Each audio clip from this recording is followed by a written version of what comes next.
오늘의 헤드라인입니다. 중국 우한에서 돌아온 28살 남성 한 명이 추가로 신종 코로나 바이러스 확진 판정을 받았습니다. 국내 확진자는 24명으로 늘었는데 임시생활 입소자 가운데 신종 코로나 환자가 나온 건 이번이 두 번째입니다. 23번 환자는 우한에서 입국한 중국인으로 전수조사 대상이지만 소재 파악이 되지 않았습니다. 뒤늦게 발열 증세를 보건소에 신고해와 격리됐지만 확진 전까지 2주간 국내 주요 지역을 관광했을 가능성이 커서 지역사회 확산 우려가 커지고 있습니다. 정부가 신종 코로나 진단제와 치료제 개발 등 긴급 대응 연구에 10억 원을 투입하기로 했습니다. 신약을 개발하려면 기간이 너무 오래 걸리기 때문에 치료제는 기존 약물 가운데 선별해 확보하겠다고 밝혔습니다.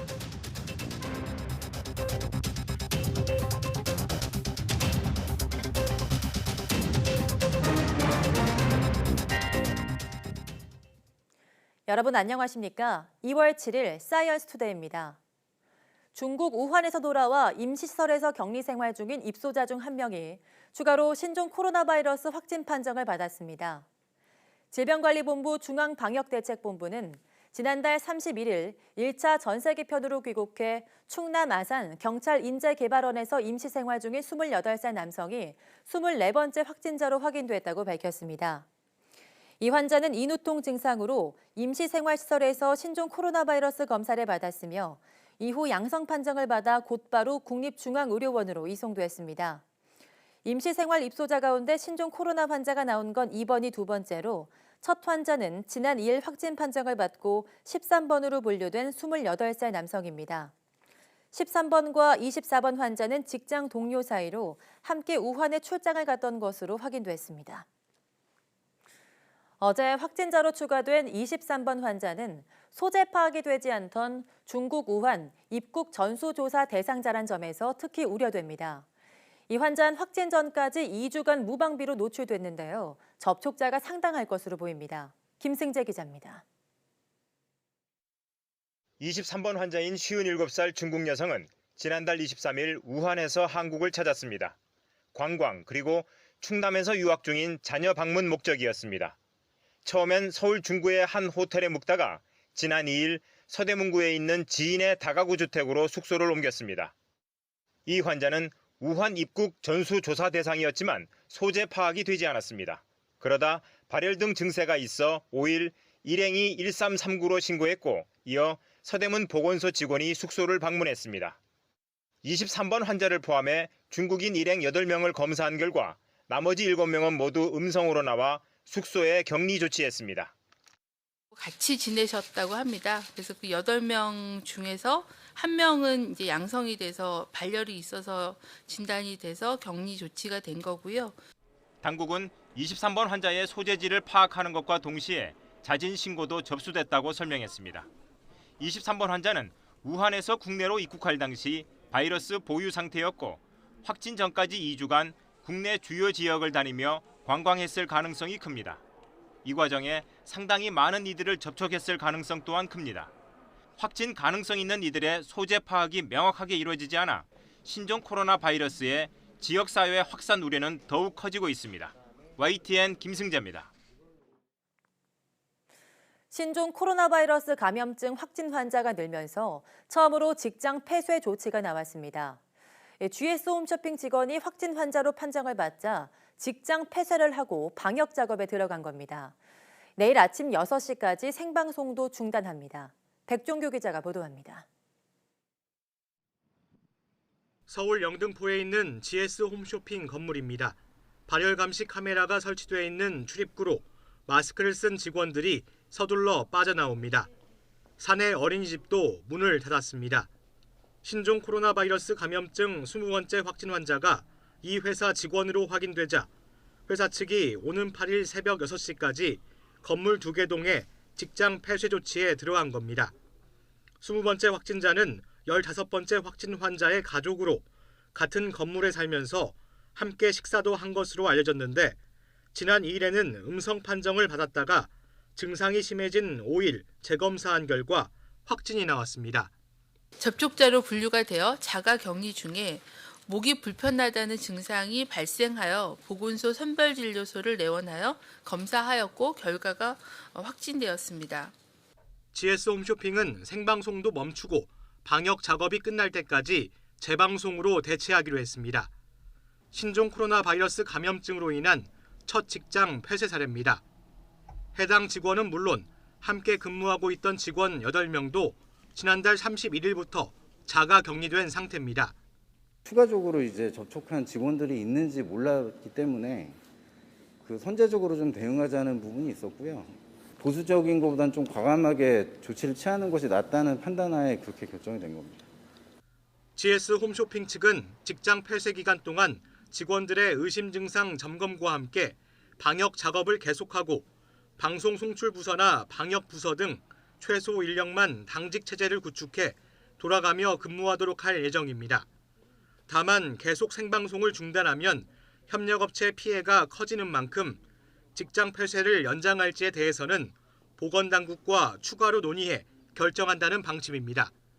YTN 백종규입니다. 19번 환자는 17번 환자와 함께 싱가포르 컨퍼런스에 참석했던 것으로 확인됐는데요.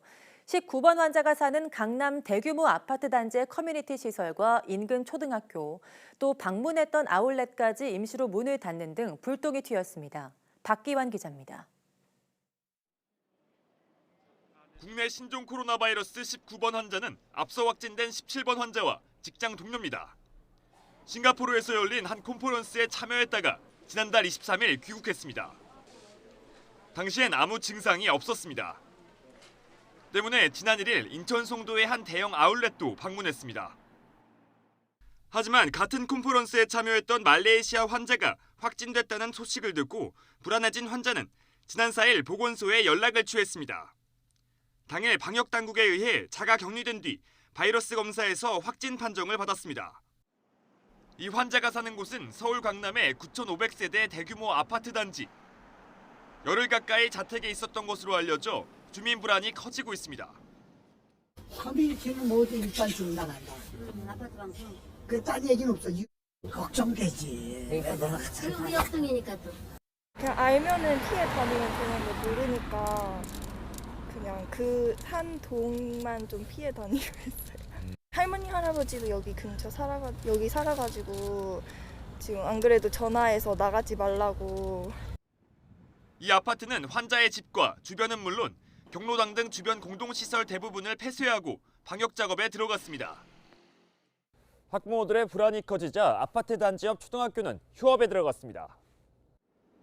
인근 초등학교 4곳과 중학교 1곳은 학생들을 귀가시키거나 휴업에 들어갔습니다. 학생들이 모이는 학원들도 일제히 문을 닫아 걸었습니다. 지난 1일 방문했던 인천 송도의 아울렛도 이틀간 임시 휴업에 들어갔습니다. 보건당국과 서울시는 역학조사를 마치는 대로 대중시설 등에 한해 19번 환자의 동선 지도 등을 공개할 예정입니다. YTN 박규환입니다. 가족, 식사, 그리고 같은 공간. 지금까지 나온 국내 확진자의 주된 감염 경로 키워드를 뽑아보면 이렇습니다.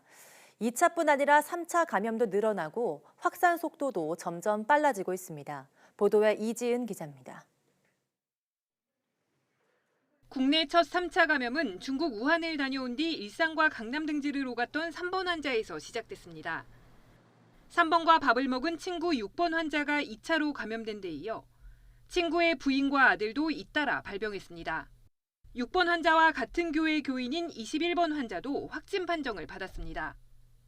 교회에서 접촉을 하셨고 그 이후에 접촉자로 분류가 되셔서 자가 격리를 하시고 그 상황에서 확진이 된 사례입니다. 일본에서 감염된 뒤 국내로 들어온 12번 환자의 부인 14번 환자도 3차 감염 사례에 포함됩니다. 태국 여행 뒤 발병한 16번 환자는 딸인 18번 환자와 오빠인 22번 환자에게 바이러스를 옮겼습니다. 이들을 뺀 2차 감염 사례를 보면 우한 출장을 다녀온 5번 환자의 경우 친구가 9번 환자가 됐습니다. 20번 환자는 우한에서 근무하고 돌아온 15번 환자의 처제로 함께 식사한 것으로 확인됐습니다. 가족이나 친지가 아닌데도 같은 공간에 있다가 함께 발병한 사례도 있습니다.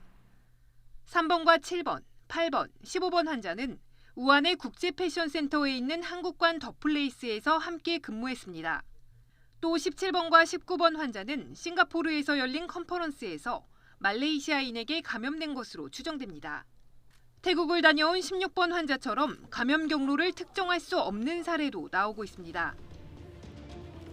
누구에게서 옮은 것인지 알 수 없는 지역 감염이 국내에서도 현실화될 수 있다는 우려가 커지고 있습니다. YTN 이지은입니다.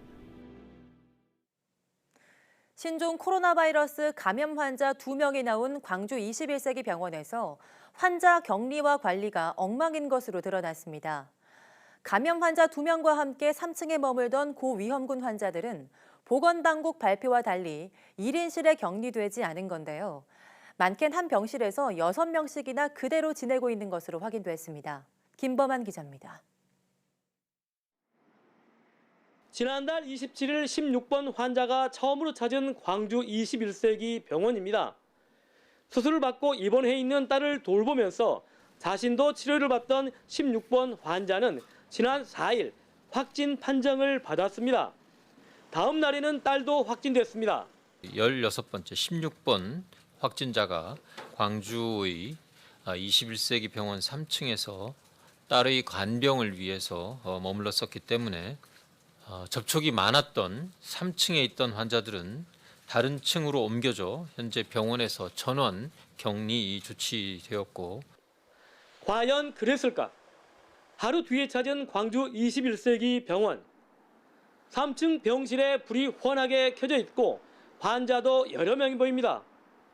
3층 환자들은 질병관리본부의 발표와 달리 다른 층으로 옮겨지지도 1인실로 격리되지도 않았습니다.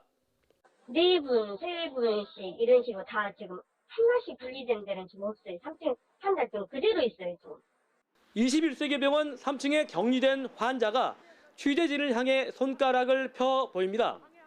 손가락은 모두 6개. 무슨 뜻일까요? 많게는 6명이 기존에 쓰던 병실에 그대로 있었다는 겁니다. 저희들이 지금 6명이 있어요. 3층을 그냥 안 하고 오방기 상태고 또 쓰레기 문제라든가 쓰레기가 지금 엉망이에요. 화장실이 무지고 지금.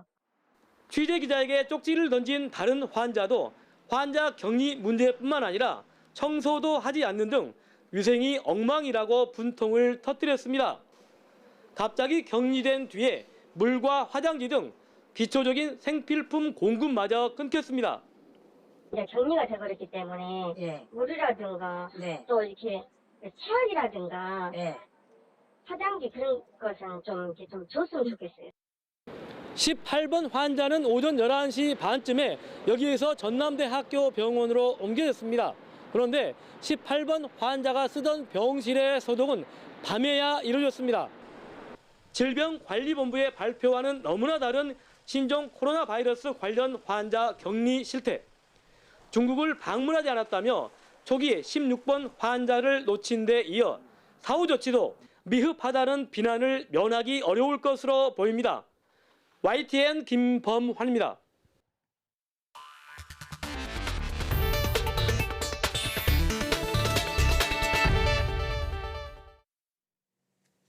중국에서 신종 코로나 바이러스 감염증으로 인한 사망자가 630명을 넘어섰고 확진자도 3만 1천여 명으로 늘었습니다. 중국 국가위생건강위원회는 7일 0시 현재 전국 31개 성에서 신종 코로나로 인한 사망자는 636명, 확진자는 3만 1,116명으로 집계됐다고 발표했습니다. 중국 전역에서 하루 전보다 사망자는 73명, 확진자는 3,143명 증가했습니다. 일일 사망자 수는 이틀 연속 70명을 넘어서며 위협적인 살상력을 보여주고 있습니다. 특히 발병지인 우한이 있는 후베이성은 지난 하루 동안 확진자가 2,447명, 사망자는 69명이 늘었습니다. 현재 중국 내 전체 신종 코로나 확진자 가운데 4,821명이 위중한 것으로 집계되고 있습니다. 신종 코로나 바이러스 감염증 의심 환자에 대한 검사 대상이 확대됩니다. 중국이 아닌 싱가포르나 태국 등을 다녀온 경우에도 의심 증상이 있을 때, 그리고 원인 불명의 폐렴 증세가 있으면 의사 판단에 따라 유전자 검사를 할 수 있게 됩니다. 한영규 기자입니다. 신종 코로나 바이러스 검사 대상이 대폭 확대됩니다. 지금까지는 중국 후베이성을 방문하고 발열이나 호흡기 증상이 있는 경우, 후베이성 이외 중국 지역을 방문한 경우 폐렴 증세가 있어야 검사를 받을 수 있었습니다. 이 때문에 태국이나 싱가포르 등을 다녀오고 신종 코로나 의심 증세가 있는 경우에도 유전자 검사를 받기가 어려웠습니다. 앞으로는 신종 코로나 바이러스가 유행하는 중국 이외 국가를 다녀온 경우나 원인을 알 수 없는 폐렴 증상이 있는 경우 의사소견이 있으면 유전자 검사를 받을 수 있습니다. 6시간이면 결과가 나오는 실시간 유전자 정폭 검사도 시도 보건환경연구원뿐 아니라 50여 개 민간 의료기관으로 확대됩니다. 검사 대상과 검사 기관이 확대되면 신종 코로나 바이러스 확진 환자가 크게 늘어날 것으로 보입니다. 확진 검사를 강화하고 또 사례를 넓히다 보면 확진 환자 숫자가 더 늘어날 수도 있고, 또 그렇게 조사를 하다 보면 감염원을 추정하기 어려운 그런 지역사회 감염 환자들도 발생할 수 있을 걸로 예측을 하고 있습니다. 이럴 경우 환자를 격리해 치료할 수 있는 병상과 인력을 확보하는 게 시급합니다. 또한 가장 효과적인 치료제를 찾아 약을 충분히 확보하는 것도 과제입니다. 신종 코로나 바이러스는 전염력이 매우 높은 것으로 확인된 만큼 지역사회에서의 광범위한 확산을 막기 위한 대비책 마련이 필요한 상황입니다. YTN 한윤규입니다. 정부가 신종 코로나 진단제와 치료제 개발 등 긴급 대응 연구에 10억 원을 투입하기로 했습니다. 특히 신종 코로나 치료제가 없는 상황에서 치료제는 기존 약물 가운데 선별해 확보하겠다고 밝혔습니다. 이성규 기자입니다. 이번 긴급 대응 연구의 방점은 진단제와 치료제 개발입니다. 정부는 당장 10억 원을 투입해 이번 달부터 연구를 시작합니다. 진단제 개발은 방역 현장에서 신속한 진단으로 지역사회 내 추가 감염을 최소화하는 것이 목표입니다. 치료제는 기존 치료제 가운데 신종 코로나에 효과가 있는 약물을 선별해 치료제로 재창출하는 방안을 고려하고 있습니다. 신약을 개발하려면 기간이 너무 오래 걸리기 때문에 기존 약을 재활용하자는 겁니다. 저희가 치료제를 개발하는데도 매우 오랜 시간이 걸리기 때문에 기존 효능이 입증된 약 중에서 신종 코로나 바이러스 감염증에 효력이 효과가 있는 약을 선별해서 이렇게 긴급히 사용할 수 있도록. 첫 완치 사례로 퇴원한 이번 환자는 에이즈 약물 2종을 혼합한 칼레트라라는 치료제를 투여받았습니다. 에이즈 치료제 이외에도 C형 간염 치료제인 리바비린과 인터페론도 주목받고 있습니다. 저희가 보편적으로 사용하고 있는 항바이러스제는 이제 경구약제로 이제 칼레트라라는 약이 있고요. 그다음 이제 인터페론, 리바비린 이렇게 세 가지 종류의 약을 제일 우선적으로 고려하는 것으로 알고 있습니다. 이외에도 현재 미국에서 개발 중인 에볼라 치료제와 시판 중인 말라리아 치료제도 효과가 있는 것으로 전해졌습니다. 다만 이들 치료제는 신종 코로나를 겨냥해 개발된 것이 아니라는 점에서 실제 효과가 있는지는 더 많은 연구가 필요합니다. YTN 사이언스 이성규입니다. 우리 국민은 신종 코로나 감염도 두렵지만 감염될 경우 주위 비난을 더 두려워하는 것으로 확인됐습니다. 서울대 보건대학원 유명순 교수팀이 한국 리서치에 의뢰해 전국 1,000명을 대상으로 긴급 설문조사한 결과 신종 코로나에 감염될 가능성이 크다고 여기는 응답은 12%에 불과했습니다. 하지만 감염될 경우 건강 영향 등 피해가 심각하다는 응답은 73%에 달했습니다. 특히 상황별로 두려움을 느끼는 정도는 확진자가 됐을 때 주변으로부터의 비난이 가장 높은 것으로 확인됐습니다.